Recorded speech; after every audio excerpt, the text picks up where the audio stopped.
morning on December 7, 1941, 183 aircraft, including Type 97 main force carrier attack bombers, took off for Pearl Harbor from the aircraft carriers of the Combined Fleet commanded by Vice Admiral Chuichi Nagumo.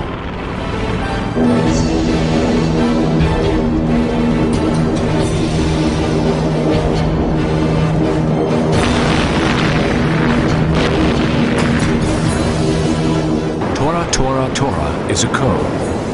It means the surprise attack has been accomplished. It was the first surprise attack that had been staged by aircraft, and it marked the start of the Pacific War.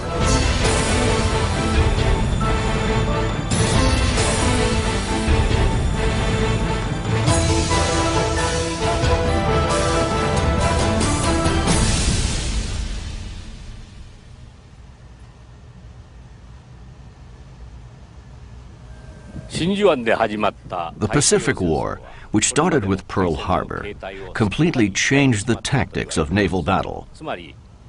After the attack, main weapons were changed from battleships to aircraft. As the Battle of Tsushima symbolized, former naval battles were always carried out by fleets with centrally located battleships that formed the main weapon. Everyone thought guns were the most important factor in determining victors. So all navies in the world competed with one another in building larger battleships with bigger guns. It was a time when all naval leaders around the world wanted to have strong battleships. Combined Fleet Commander Isoroku Yamamoto was the first admiral who doubted that traditional belief. Yamamoto worked out a plan of operation for aircraft, which had previously been considered auxiliary to battleships. And that was the plan used in the attack on Pearl Harbor. The result shocked the U.S. and naval leaders around the world. Aircraft, an auxiliary weapon, had sunk the enormous battleships. Yamamoto overthrew the traditional idea of fleets battling with big battleships. This distinguished admiral was the commander-in-chief of the Imperial Japanese Navy's Combined Fleet.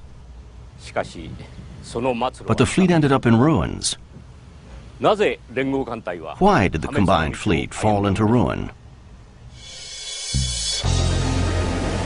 The Combined Fleet was formed from the Imperial Japanese Navy on July 19, 1894. Fleets operated separately at that time. To prepare for emergencies, they needed to be under a single chain of command to streamline operations.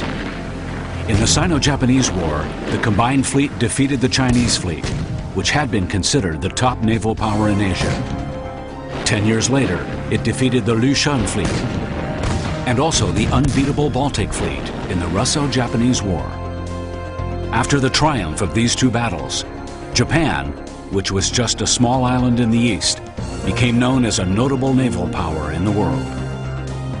Togo, who commanded in the Battle of Tsushima, was considered a god of war.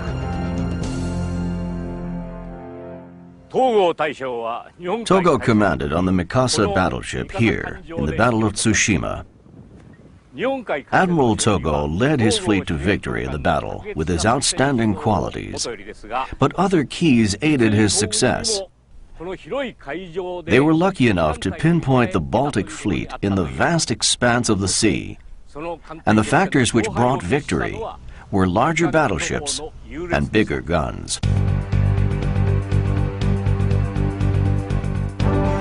But the Combined Fleet battleships that won a victory in the Battle of Tsushima had all been constructed in other countries.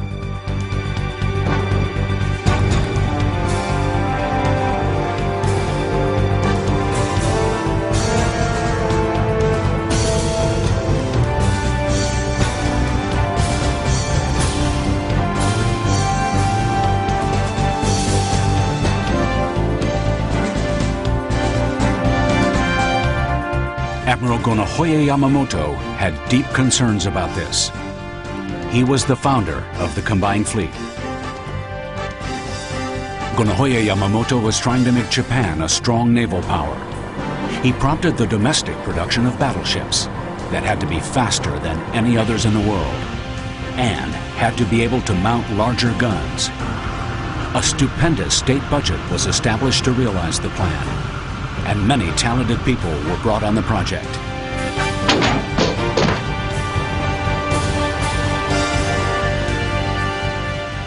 After several decades, the Imperial Japanese Navy became the third largest power after the US and Great Britain.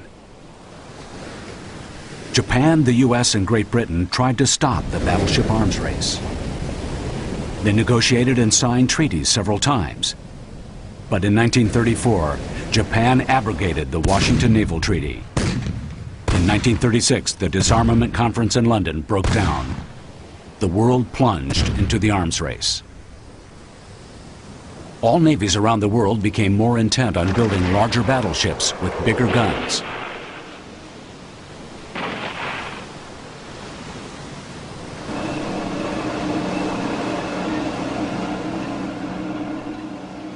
While other navies around the world were in keen shipbuilding competition, one man remained cool and critical of them. His name was Isoroku Yamamoto. After Yamamoto graduated from the Naval Academy, he specialized in gunnery artillery and became a carrier gunner lieutenant. But his interest was strongly focused on the air. He had stayed in the US twice, for 5 years in total, as a naval attaché at the Japanese embassy. During that time, he saw the oil resources and the strength of America's industrial production capacity. After that, he began thinking that aircraft would play a role of greater importance in a country such as his own, with few domestic resources. While serving as vice principal of the Kasumaguro Naval Aviation Academy, he was also chief and technical chief of the Naval Aviation Corps headquarters. Yamamoto did everything he could to expand the Aviation Corps. Thus, many new, powerful aircraft were developed in the Navy.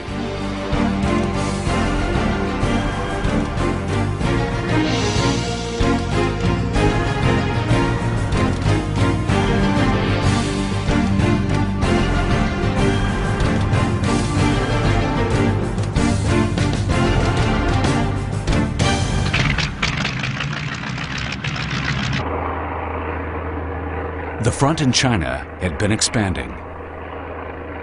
Operations by the naval attack bombers were successful there. It proved Yamamoto's belief that aircraft would be a power to reckon with. In 1940, the 1st Air Division bombed Chongqing and heavily damaged the city.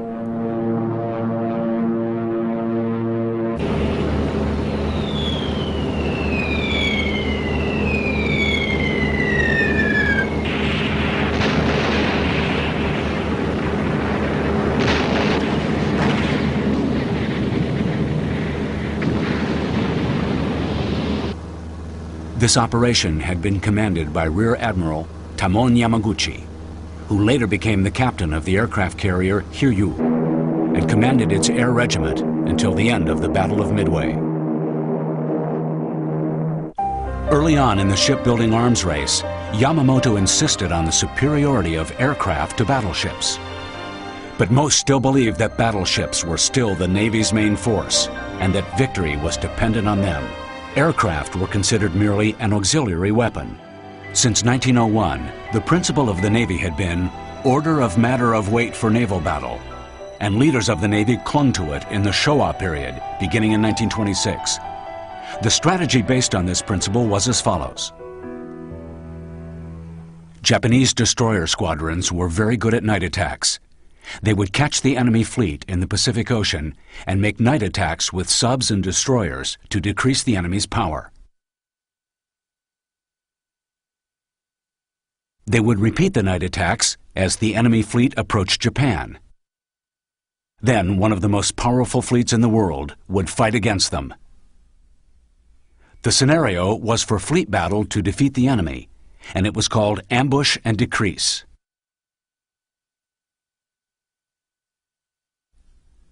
But the Japanese fleet never won on the map maneuvers. The reason was simple. It was not possible to anticipate the enemy fleet's route in the vast sea. Moreover, it was not possible to locate the enemy fleet, given their reconnaissance ability at that time. But the leaders of the Navy ignored precise decisions and always changed some plausibility factors to make the Japanese Navy win in the maneuvers. The leaders clung to the tactics which had remained unchanged since the Battle of Tsushima.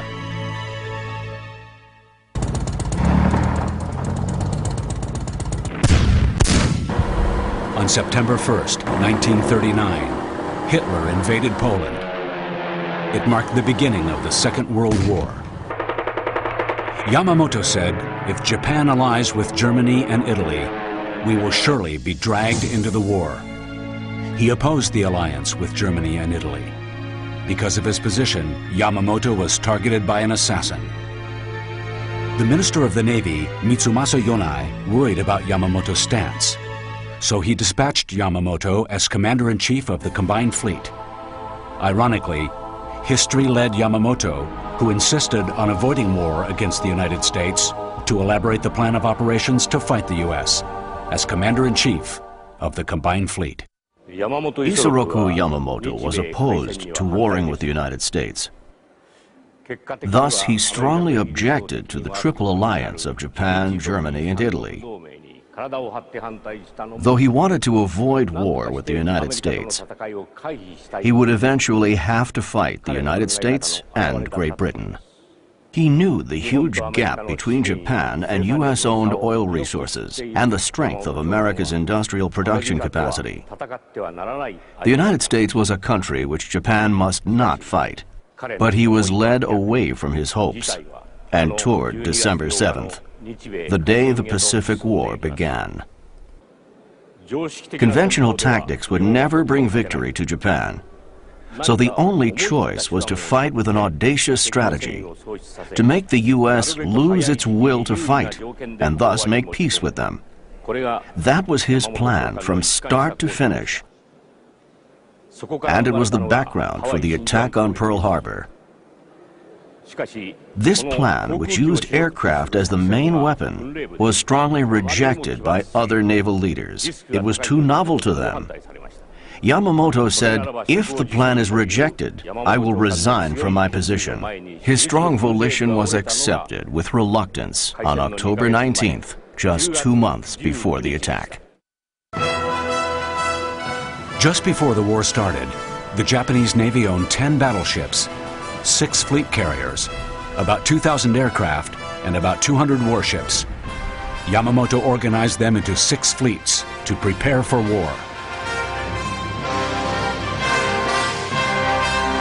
History had never seen organization on such a large scale.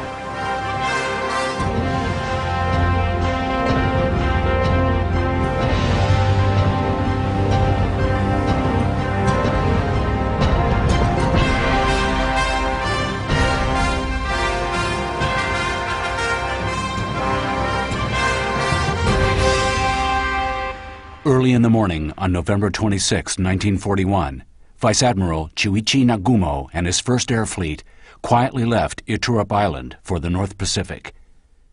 The flagship was Akagi, and the fleet consisted of 31 ships, heading south toward Hawaii. Radio communication was strictly prohibited. Before the fleet left, Yamamoto said, "If negotiations between Japan and the U.S. are concluded, you must turn back and return to Japan. You must return even if you receive my order after the Air Corps have left the carriers to attack Pearl Harbor." "It's not practically possible," Nagumo answered. Yamamoto was outraged and said, "If any commanders in the fleet think they can't stop the mission and return to Japan if ordered, I will forbid their participation. Submit your resignation to me now."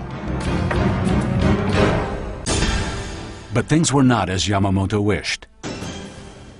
On December 2nd, the order to commence war from the Naval Command Division was handed to Yamamoto, the Combined Fleet Commander-in-Chief.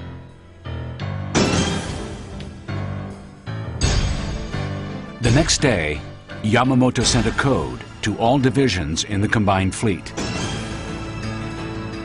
Ni Takayama Nobore 1208. climb Mount Nitaka 1208.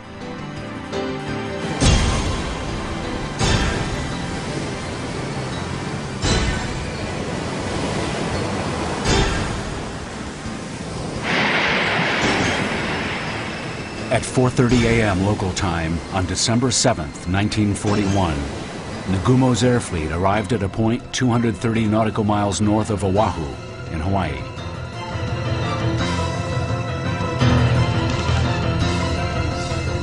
The Air Corps were ordered to sortie.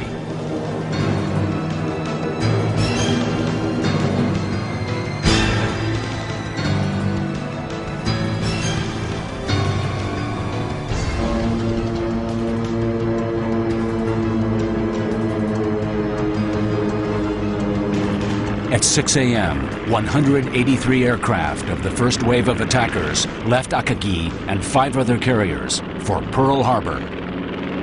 And 1 hour later, at 7 a.m., 167 aircraft of the second wave of attackers took off.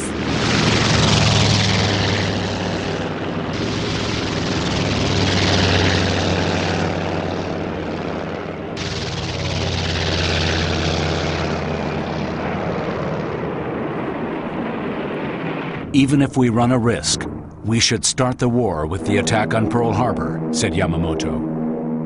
And his plan was executed despite the Naval Command Division's opposition. Yamamoto wanted a limited war and hoped to conclude a peace treaty after inflicting serious damage on the U.S.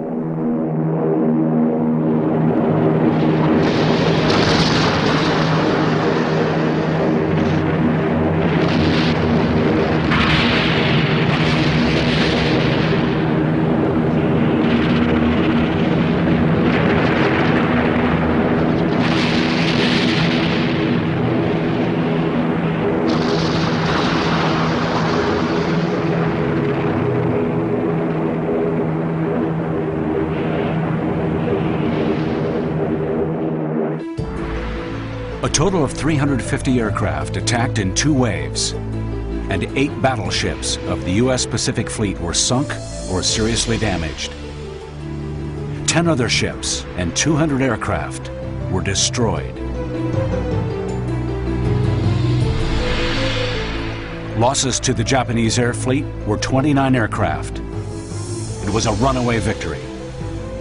But 3 aircraft carriers were out at sea and were not attacked. Yamamoto heard about the victory at Pearl Harbor in the battleship Nagato. Staff officers were delighted, but Yamamoto alone remained sullen. Because the ultimatum, the thing he had feared most, had been delayed, and the attack became an act of treachery as a result.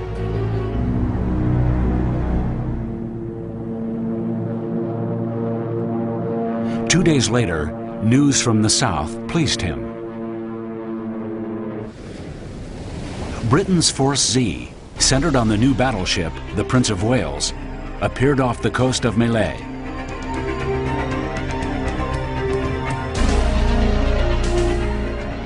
Japanese Navy commanders in the area racked their brains because they had only old battleships. They finally decided to attack the British fleet with Air Corps from their Saigon base.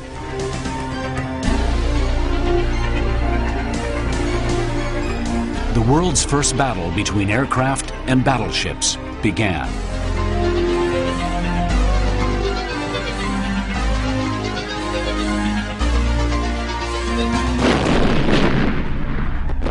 First, the battlecruiser Repulse sunk.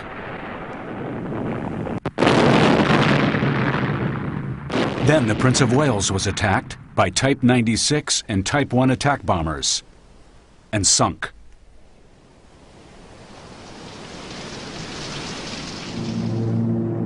It was a runaway victory again. Yamamoto's belief of the superiority of aircraft proved to be right.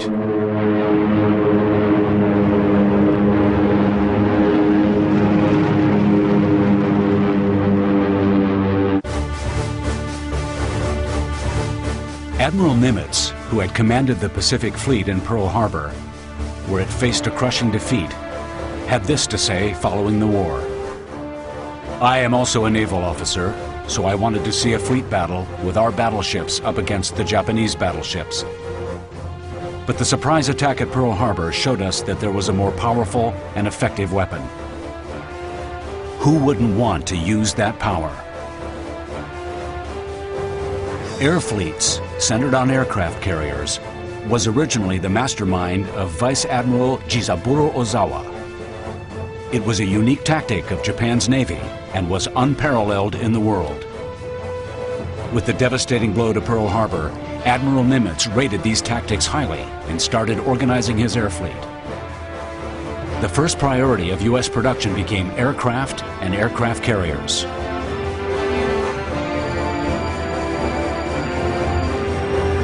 By contrast, naval leaders of Japan gave building the battleship Musashi priority over an increase in the production of aircraft, though Yamamoto demanded more aircraft. Japanese naval leaders still clung to the traditional tactics of fleet battle centered on battleships.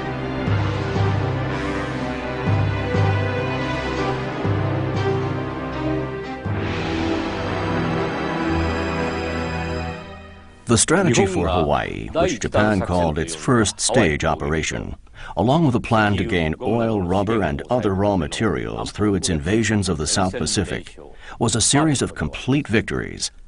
In May of 1942, the range of national defense expanded as illustrated.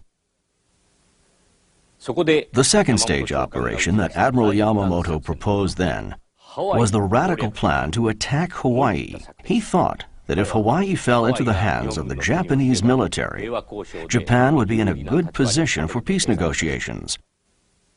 To the Americans, Japanese occupation of Hawaii was their Achilles heel. In addition to the U.S. military, there were approximately 400,000 civilians there.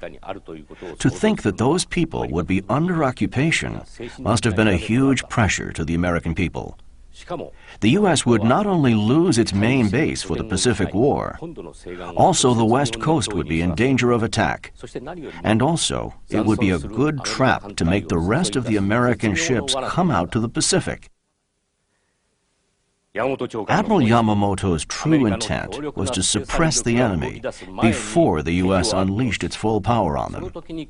He believed that it was their chance to end the war then and there. The day after the attack on Pearl Harbor, Yamamoto commanded Combined Fleet staff officers to investigate plans for capturing Hawaii and Ceylon as second-stage operations. But Naval Headquarters was not ready to plan for second-stage operations because the plan Ambush and Decrease, which they had worked on many years, was suddenly changed by the success of the attack on Pearl Harbor. This was the difference between the headquarters, who tried to tackle the war by maintaining a long-term undefeated position, and Yamamoto, who was certain that prolonging war would result in defeat because of the gap in national strength. Yamamoto could not afford to wait for the headquarters plan of operations. To the Naval Headquarters, he proposed one plan after another devised by the Combined Fleet Headquarters.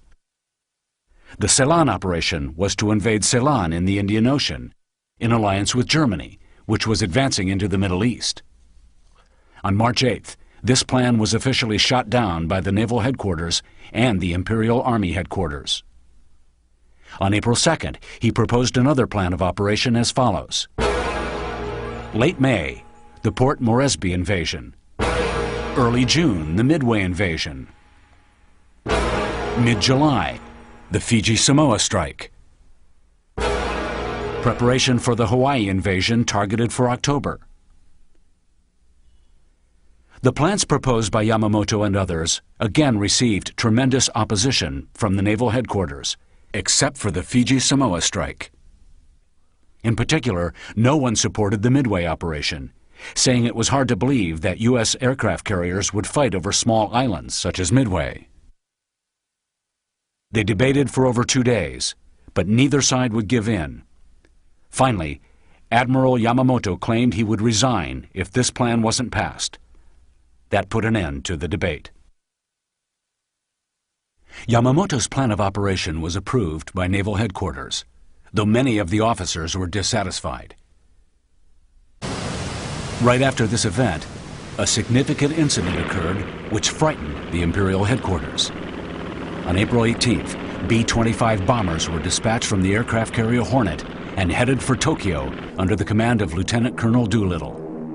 This marked the first air raid on mainland Japan by B-25 bombers.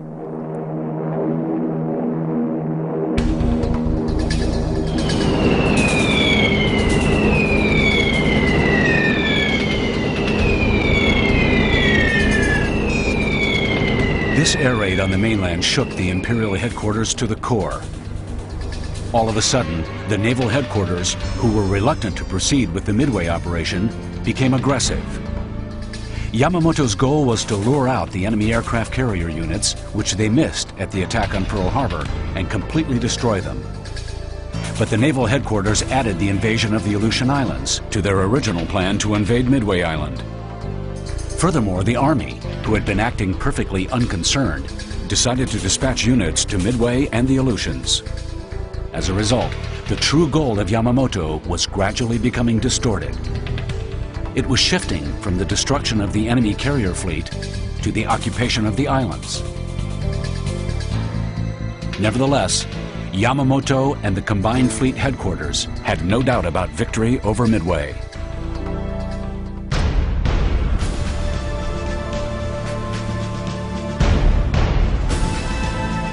The main fleet included the newly commissioned battleship Yamato.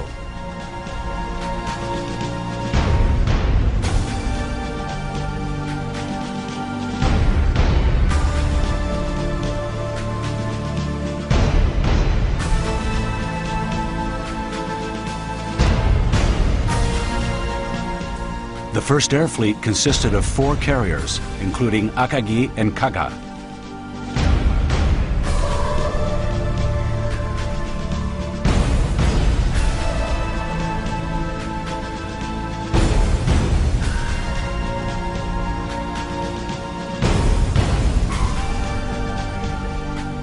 The landing support fleet centered on Kongo and Hiei.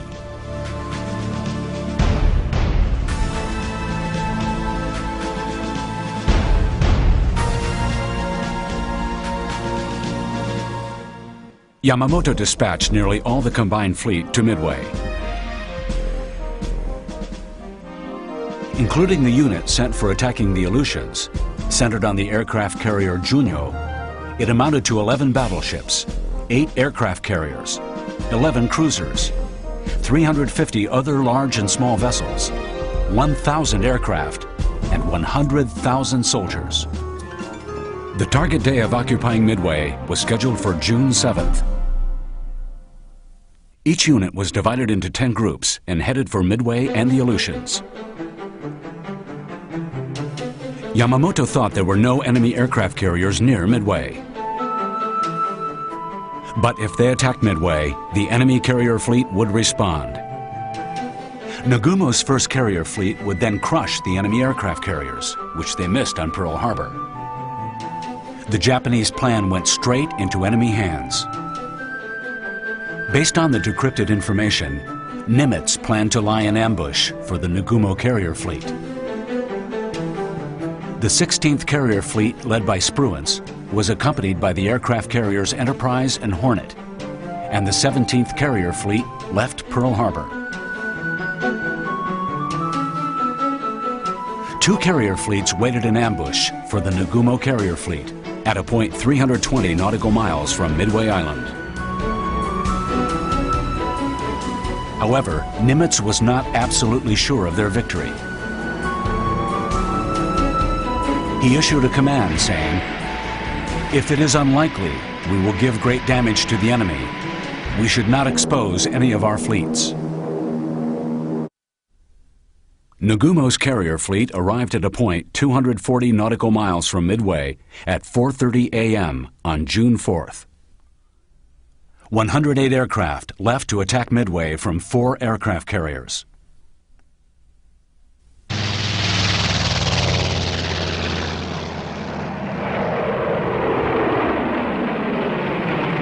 The other half of the carrier-based aircraft with torpedoes were on standby, in preparation for the enemy fleets of the carrier-based aircraft.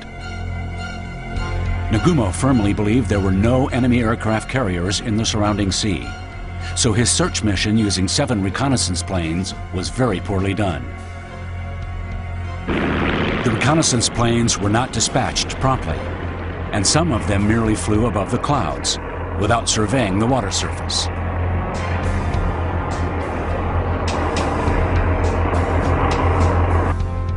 Nagumo's reconnaissance planes did not find any enemy fleets within 150 nautical miles.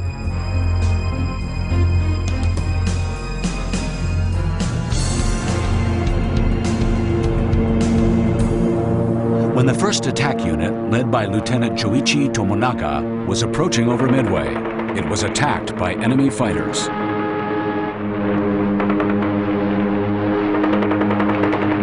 But the Tomonaga unit shot down many of the enemy fighters, and all gathered over the base to drop bombs.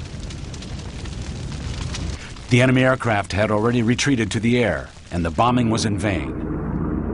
Tomonaga reported to Nagumo that they needed to initiate the second attack. At that time, Nagumo's carrier fleet was under attack from B-26 bombers from Midway and carrier torpedo bombers. The enemy fighters with torpedoes were attacking at a low altitude, but Type 0 fighters were shooting them all down.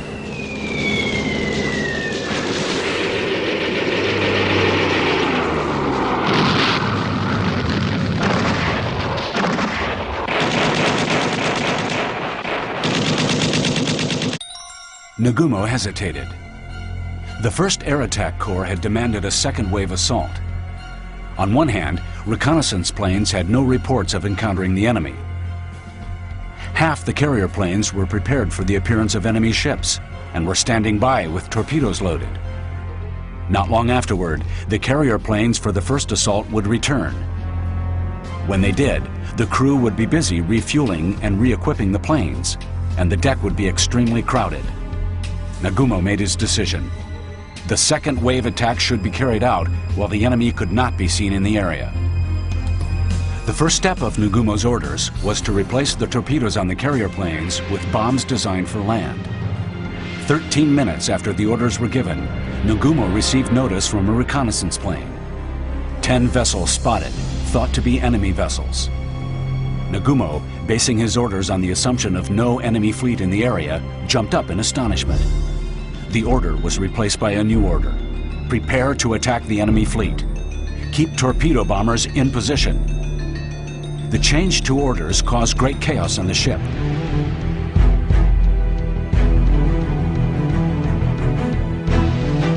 Eventually, another notice came in from the reconnaissance plane. 1 enemy carrier fleet spotted. Hearing this, Rear Admiral Tamon Yamaguchi of the 2nd Air Battle Unit sent Chief Nagumo a signal from the aircraft carrier Hiryu. Reason to believe a need to advance attack corps at once. This implies a request to send at least the 36 planes on the Hiryu and Soryu, and an urge for a decision from Nagumo. The Rear Admiral felt more than anything the need to forestall the enemy with an initial attack, then take over the battle.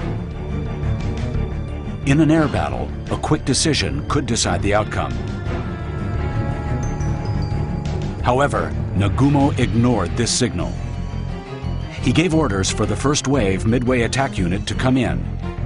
After that, they would proceed to attack the enemy carrier fleet. With this command, chaos in the respective vessels reached a high. The bombers lined on the deck were quickly lowered to the hangar. In the skies above the carrier, coping with confusion, attack planes from the enemy aircraft carrier were arriving one after another. A fierce battle heated up between these planes and the Type 0 fighters. The Zero fighters, superior in airborne performance and pilot skills, continued to shoot down enemy planes. While this desperate battle between enemy bombers and Zero fighters took place barely above the sea's surface, catching them off guard, dive bombers from the Yorktown and Enterprise assaulted Kaga, Akagi, and Soryu from an altitude of 3,000 meters. The decks of the attacked carriers were covered with planes ready to take off, as well as bombs and torpedoes. Explosions set off other explosions, causing big fires on the decks.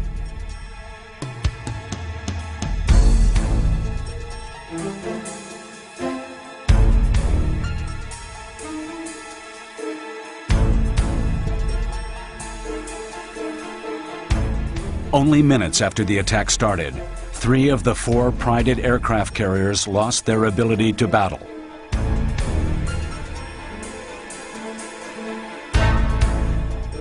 Rear Admiral Yamaguchi of Hiryu, the lone vessel that was able to escape from the dive bombing, sent a notice.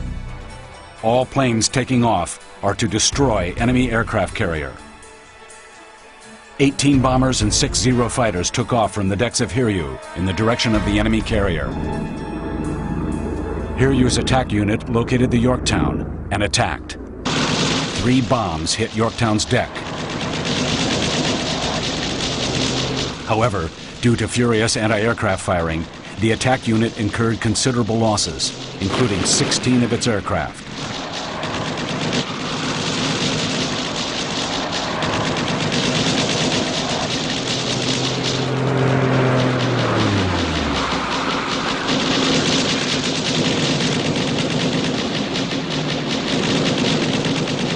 Commander Yamaguchi continued with persistent attacks, sending a second wave attack consisting of 16 planes. The unit hit Yorktown with 2 torpedoes, seriously damaging her. This result reflected Commander Yamaguchi's fiery fighting spirit, insistent on annihilating the enemy carrier fleet unit, even if doing so with the Hiryu alone.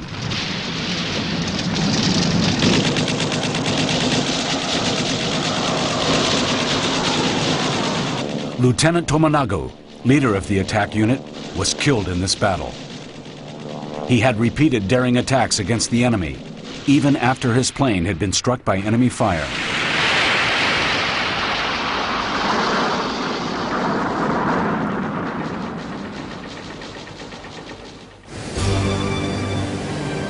Following this, an immobilized Yorktown was hit by torpedoes from submarine I-168 and would sink 2 days later.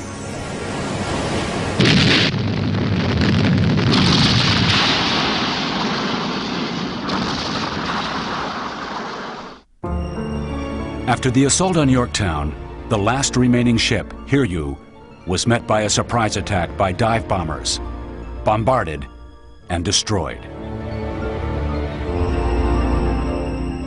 Commander Yamaguchi and Captain Kaku gathered the surviving crew members to the burning decks and issued orders. As commander, I will remain with the ship to take responsibility for the loss of Hiryu and Soryu. I order you all to leave the ship and prepare for future duties. All hands, disembark. The 2 then quietly returned to the bridge.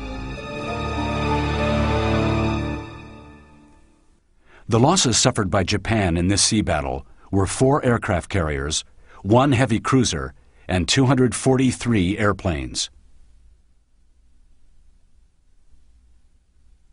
Losses to the Americans amounted to 1 aircraft carrier, 1 destroyer, and 152 airplanes.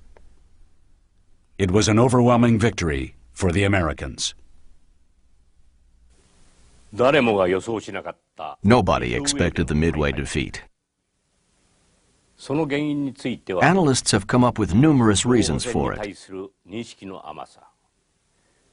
such as underestimating the importance of information in battle, becoming too confident in their winning streak since Pearl Harbor, taking the U.S. Army too lightly, and taking careless actions from ignoring the basics of fighting. However, I believe it was because the fleet, including Nagumo's carrier fleet, misunderstood the primary purpose of this mission, and because the mission took off before this misunderstanding could be straightened out. The objective of Admiral Yamamoto and the command post was to lure the enemy aircraft carriers out and then destroy them. Capturing Midway was simply a means to persuade the Naval General Staff, whose minds were fixed on the fleet battle. Nagumo's carrier fleet and other fleets did not accurately understand this. and Yamamoto was not insistent on having them understand it either. I believe we saw the limitations of this person, Isoroku Yamamoto, as the commander-in-chief. It was now clear that air combat would determine the victor in the Pacific War, which began with the surprise attack on Pearl Harbor.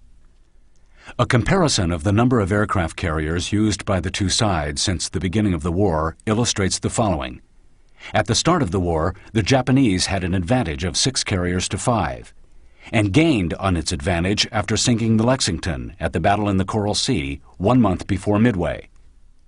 However, at Midway, although they were successful in sinking the Yorktown, the Japanese not only lost 4 vessels from their main fleet, including Akagi, but with it they also lost many skilled pilots. Japan was left with only Shokaku and Zuikaku. A comparison of carriers in the Pacific shows the enemy has 3 to Japan's 2. Given this situation, how did Yamamoto's combined fleet battle against Nimitz's Pacific fleet? At the beginning of 1942, there was no stopping Japan's progress. Japan was progressing at a rate that would see their supply line reach Australia any time. According to plans, they were to occupy Port Moresby, New Caledonia, and then Fiji. But with the sudden setback in their air combat powers, due to the Battle of Coral Sea, and then the Battle of Midway the following month, the Japanese were forced to abandon their occupation plans.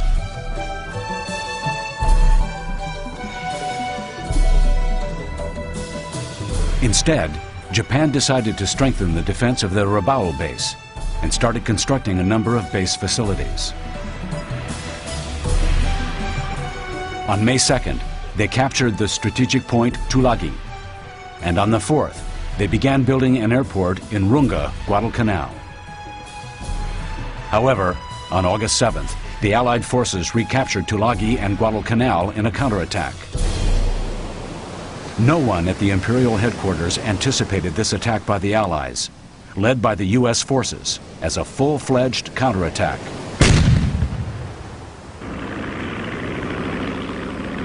Only one man, Isoroku Yamamoto, saw this as a strike back and concluded that the enemy would come with their carrier troops and all other forces they could accumulate. He couldn't have hoped for a better chance to hurt the enemy. From this point, the two sides would fight for about the next half year in an effort to capture Guadalcanal. Losing their aircraft carrier, Yamamoto's combined fleet lost much of their ability to maneuver. As if to make up for this, they commenced a plan in the dark of night. The night operations were one of the Japanese Navy's special tactics, and they had considerable training for it. Not expecting the attack, the U.S. Navy lost 4 anchored cruise ships. However, the Mikawa fleet's orders were to sink a convoy of transport ships carrying large resource supplies. Sinking the cruise ships did not mean they fulfilled their objectives. Furthermore, in order to fill the hole left by losing the aircraft carrier, Yamamoto utilized the base's air force. The main unit of Japan's flying corps was in Rabaul. The Zero fighters flew as far as possible to repeat daring attacks against the enemy at Guadalcanal.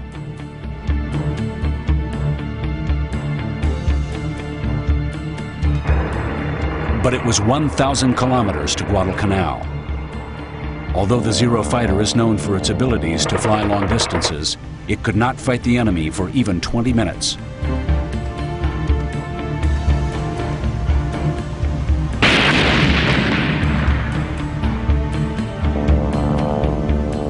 As a result, they could not obtain the anticipated results, and many aircraft were lost in the process.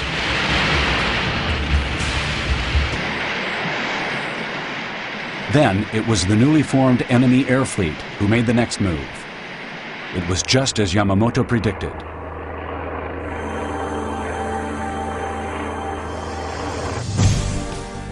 Yamamoto sent out aircraft carriers Zuikaku and Shokaku. Attack corps were sent out from Zuikaku and Shokaku, and attacked the Enterprise and Saratoga. They severely damaged the enemy ships but could not sink them. Submarines achieved better results. The I-19 caught up with the aircraft carrier Wasp and torpedoed it. Of the 6 torpedoes fired by the I-19, 3 hit the Wasp. The Wasp, which had been refueling, exploded and sank into the sea.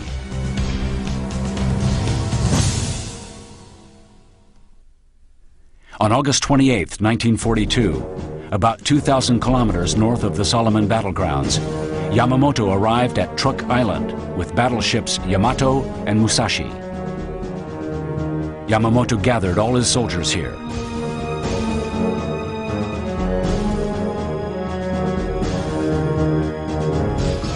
Contrary to the opinions of the military, Yamamoto singled out Guadalcanal as the most important location and began studying recovery plans. For Yamamoto and Nagumo, the fiercely fought South Pacific naval battle for Guadalcanal was also a chance to get even for Midway.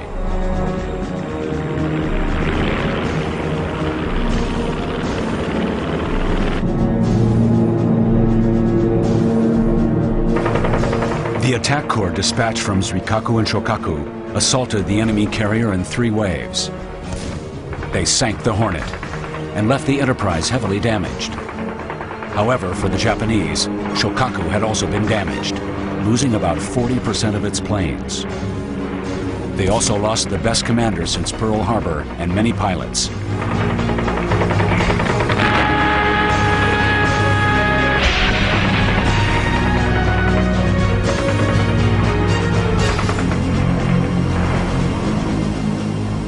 The damaged Zuikaku and Shokaku returned inland and began rebuilding their carrier fleet.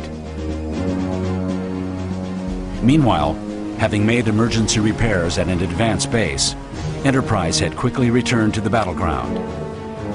It was actively attacking a convoy of Japanese Army transport ships.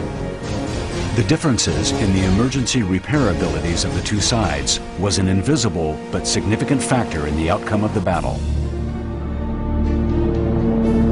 The central battleground in this engagement was Guadalcanal Island. Realizing its importance, the military decided to move. In addition to battling the enemy troops, the combined fleet was ordered to take on the duties of transport ships.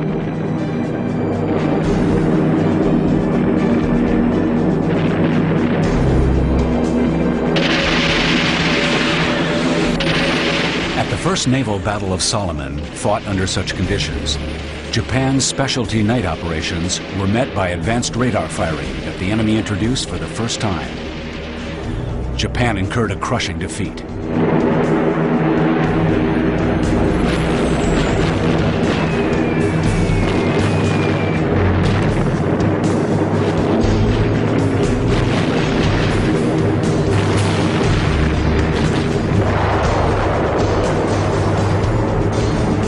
A combination of attrition and having lost command of the air over the sea made the transport ships the perfect prey for the enemy carriers.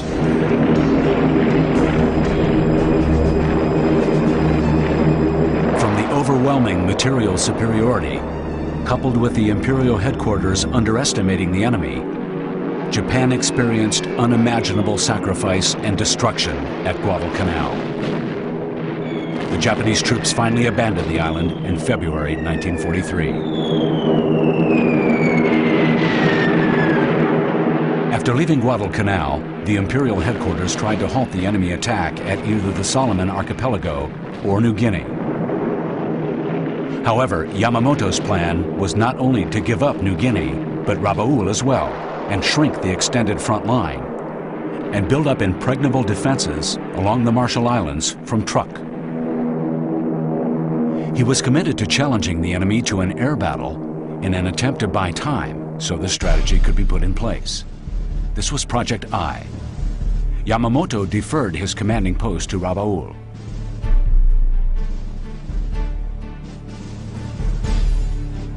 Until the new defense line is in place, we must stop enemy attacks at all costs. Yamamoto greeted each crew member as they left.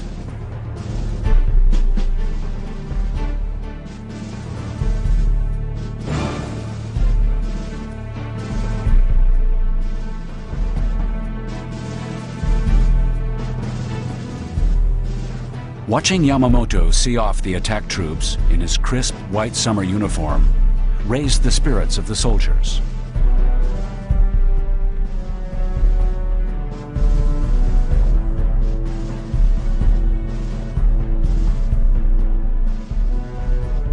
Then, tragedy struck. On April 18, 1943, at the end of Project I, while on his way to Bougainville to observe the front line and to encourage the troops, the commander's plane was shot down by enemy fire. Admiral Isoroku Yamamoto, commander of the Combined Fleet, was killed in action at the age of 59. Toshio Yoshida described Yamamoto's death in his book, Four Commanders-in-Chief of the Combined Fleet. Yamamoto's time is ended. A great man's end was very tragic. There was no one like him in the Japanese Navy at that time, who had such a broad view and rational decisions. And also Yamamoto was full of talent, intelligence, and experience, so he could not accept mediocre tactics and strategy. There was nobody like him who contradicted the General Staff Office mainstream strategy and tactics. None of the other four commanders-in-chief of the Combined Fleet understood the real image like him, or took care of their soldiers, whose fate was death in the war, and decided to die with those people.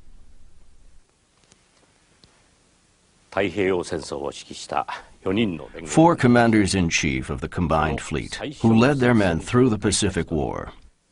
The death of Isoroku Yamamoto must have been extremely hard to swallow for the three commanders-in-chief who were his successors, Koga, Toyoda, and Ozawa, as well as the Japanese Navy.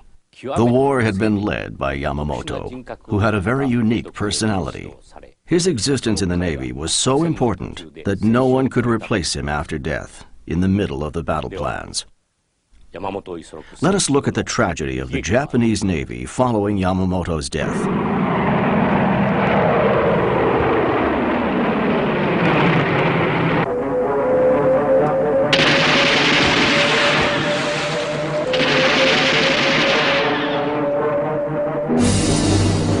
Following the death of Yamamoto, the command post of the Combined Fleet returned to Truk Island. But attacks from the enemy would not let up. And aside from Rabaul and the area surrounding the Japanese Army base, forces continued to fall to the enemy.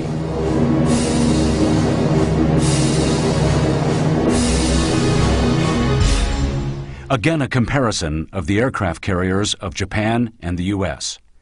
The Wasp and the Hornet were sunk at the recovery battle of Guadalcanal, with the Saratoga, sent from the Atlantic, also receiving damage. It would appear that against the lone Enterprise, Japan had a definite advantage with its two vessels, the Zuikaku and Shokaku. However, reality was a different matter. Entering 1943, the U.S. commissioned new powerful carriers, one after another. Japan had only completed one fleet carrier in that time. The other new carriers were reconstructed carriers, made from battleships and merchant vessels. Furthermore, compared to the 10,000 planes produced annually by Japan, the U.S. produced over 60,000.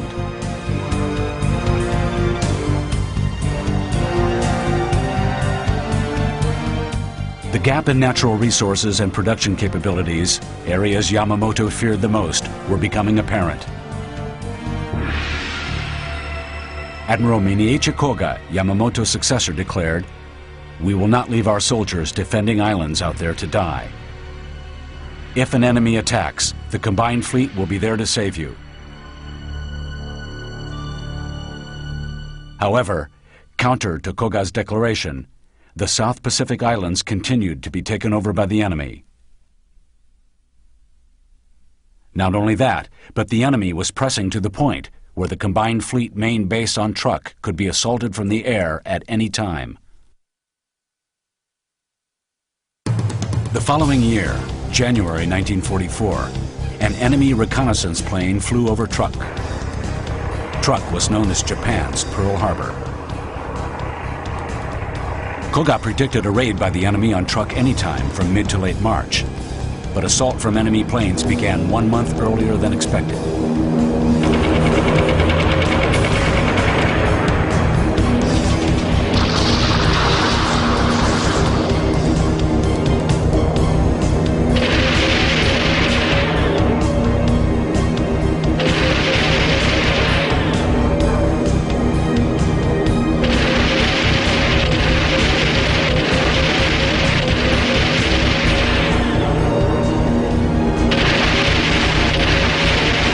Days later, on February 22nd, Saipan and Guam were also raided.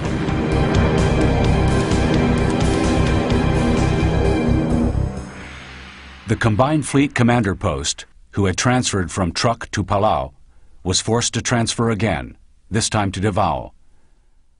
On March 31st, a Type 2 flying boat carrying Koga went missing after entering a fierce typhoon. Koga was killed on duty. Koga's successor was Admiral Soemo Toyoda.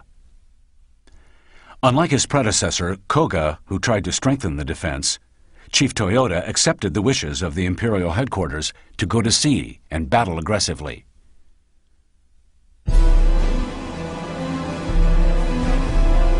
On June 15th, the U.S. Army commenced plans to go ashore on Saipan.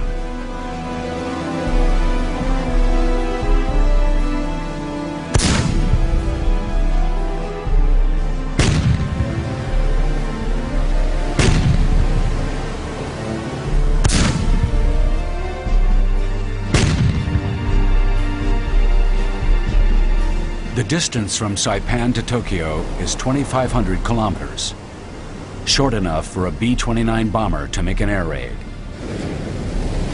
Saipan was a crucial location that the Japanese army could not afford to have taken over by the enemy.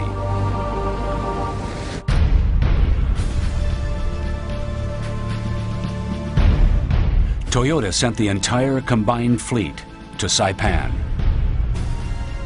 The main units, the Yamato and Musashi battleships, led at the forefront, with Vice Admiral Jizaburo Ozawa's carrier fleet following behind. It was the start of the fleet battle described by the Imperial Army.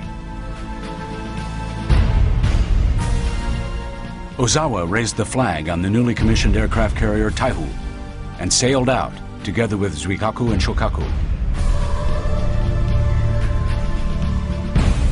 On the flight deck were the Type 0 carrier fighters, and also the newly developed carrier bombers Suisei and carrier attack bombers Tenzan. It was the complete military air force of the combined fleet.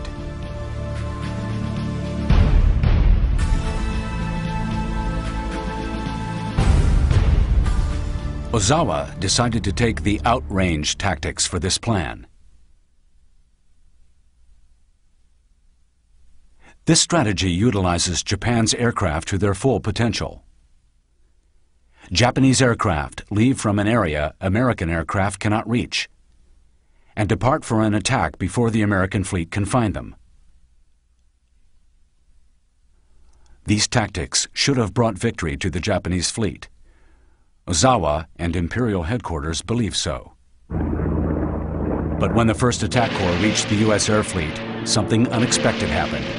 475 fighters, more than twice as many as the Japanese aircraft, dived onto the Japanese corps. American carrier fighters ambushed them. Carrier bomber Suisei and carrier attack bomber Tenzan's movements were extremely limited by the 250-kilogram bombs and 800-kilogram torpedoes. Many were young, ill-trained pilots who didn't know how to evade fire. For the Japanese who survived the American fighters' attacks and arrived over the U.S. fleet, a terrible new weapon, the VT fuse, was waiting. The VT fuse was an electronic weapon which exploded when it sensed the target's radio waves.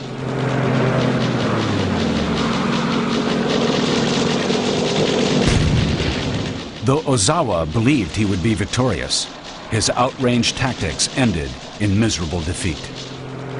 The victory of the U.S. Navy was supported by the high-performance radar, which accurately located Ozawa's Air Corps, and also by the electronic weapon, the VT fuse.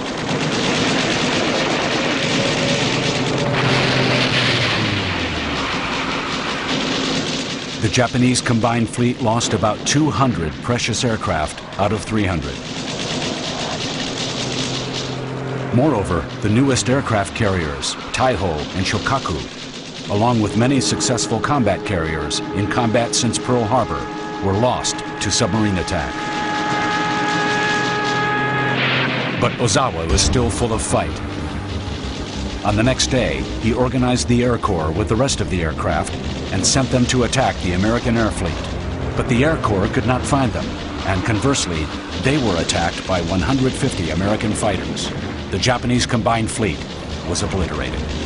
Yamato and Musashi left the front having achieved virtually nothing. There was only one fleet carrier, Suikaku, left in the Japanese Navy.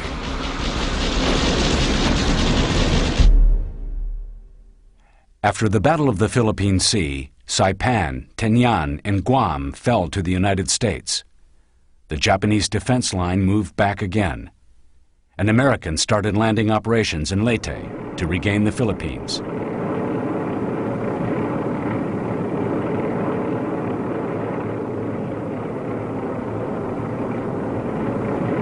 On October 20th, 1944, a huge convoy of transport ships appeared in Leyte, escorted by 18 aircraft carriers, 6 battleships, and 1,280 aircraft.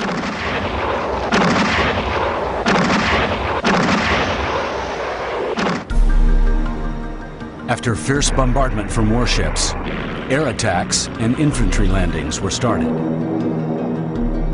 If Japan lost the Philippines, the sea lane would be cut off, and it would endanger Japan's main islands. The total number of aircraft, including those of the Navy and Army, was less than 100 in the Philippines. Even though the Japanese fleet would not get support from the aircraft, it had to charge into Leyte Bay. They planned to attack the landing crafts and landed infantry with all the rest of their ships.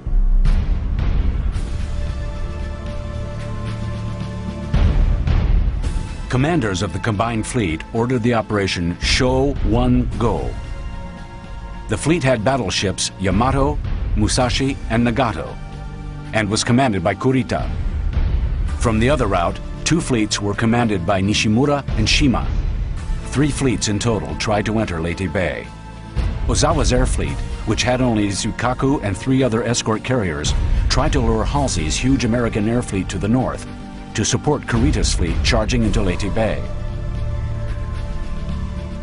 Ozawa knew that Japan had no resources to build any more air fleets. His only choice was to use the remaining aircraft carriers effectively.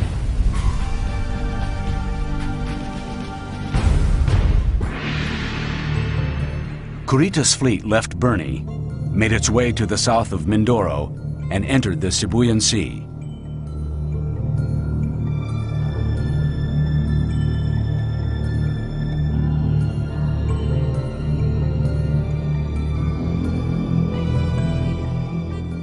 The battleship Musashi, which was called the Unsinkable, was hit by 20 torpedoes and 15 bombs and sunk.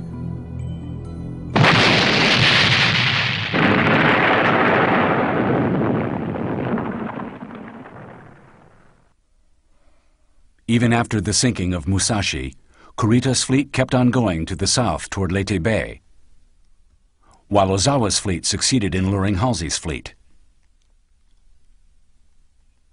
Ozawa's fleet was fiercely attacked by Halsey's Air Corps.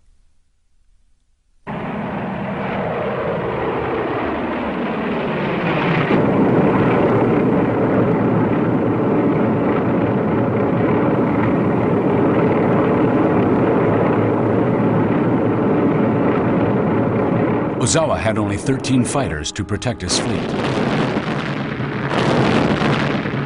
Halsey's Air Corps was attacked by hybrid battleship carriers Ise, Suikaku, and 2 other aircraft carriers with bombs and torpedoes.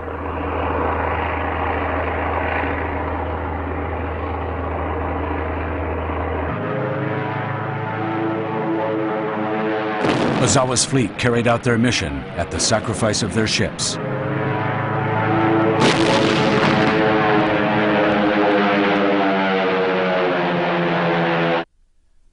But Kurita's fleet suddenly reversed course before entering Leyte Bay and left the front without attacking the landing crafts.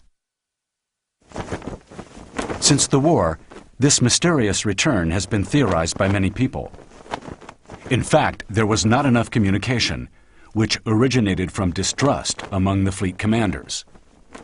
In any case, Japanese fleets lost without giving any serious damage to the Americans, and the combined fleet had lost most of its ships.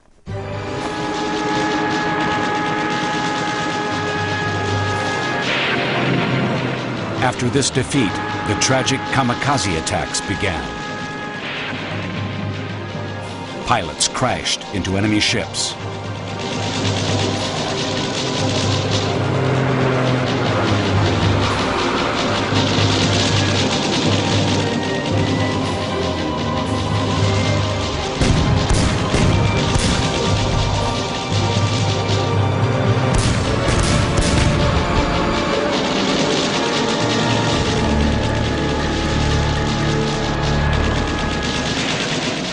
The battles of the Philippine Sea and Leyte Bay proved Yamamoto's prediction.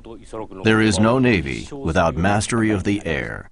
The Japanese Navy expected to defeat the American fleet in the Battle of the Philippine Sea with their outrange tactics, using the long range of Japanese aircraft. But the American fleet's effective electronic weapons, radar and VT fuse, prevented the Air Corps attack. The Japanese Navy lost many pilots and aircraft. In the Battle of Leyte Bay, the Japanese Navy tried to attack American landing crafts and infantry with the main fleet, using aircraft as bait. This strategy ignored the most basic of war tactics, and it did not work as they planned because of problems such as receiving confusing information. Right after the campaign, the kamikaze attack started. It was too tragic. Many young pilots crashed into the enemy ships with their aircraft. I think the Navy's policy was behind this kamikaze attack. The leaders still clung to battleships for the fleet battle.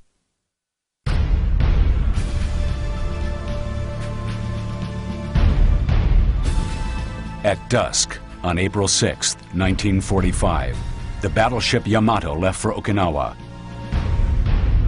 It was a sally to offer the Navy's tradition and glory to coming generations. Yamato was refueled for only a one-way trip to Okinawa. The next day, at 11 a.m. on April 7th, Yamato was attacked by 386 carrier aircraft. It was about 120 nautical miles from Bonomisaki of Kyushu Island. The Yamato was relentlessly bombed, but she did not sink from the air raid. Americans repeated the attack with 1,000 aircraft in total.